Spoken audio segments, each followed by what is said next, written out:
பிரித்தானியாவில் பகிர்ந்தளிக்கப்பட்ட உரிமை திட்டத்தின் கீழ் வீடு வாங்கிய உரிமையாளர்கள் தங்களுக்கு பயன்படுத்த அனுமதி வழங்கப்படாத ஆடம்பர வசதிகளுக்காக வசூலிக்கப்பட்ட சாவை கட்டணத்தை எதிர்த்து தொடுத்த வழக்கில் வரலாற்று சிறப்புமிக்க வெற்றியை பெற்றுள்ளனர்.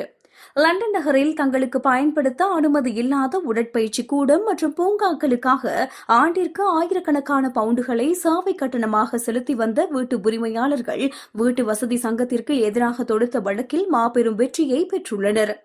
லண்டன் பட்டர்சி பகுதியில் உள்ள வெர்டியன் அபார்ட்மெண்ட்ஸ் குடியிருப்பில் வசிக்கும் மக்கள் ஷேர்ட் ஓனர்ஷிப் எனப்படும் பகிர்ந்தளிக்கப்பட்ட உரிமை திட்டத்தின் கீழ் வீடுகளை வாங்கியுள்ளனர்.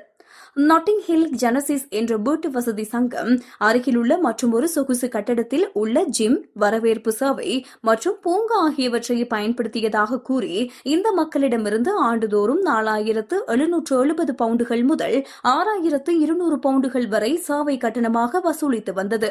ஆனால் உண்மையில் இந்த எளிய வருமானம் பெறும் மக்களுக்கு இந்த ஆடம்பர வசதிகளை பயன்படுத்த அனுமதி இருக்கவில்லை.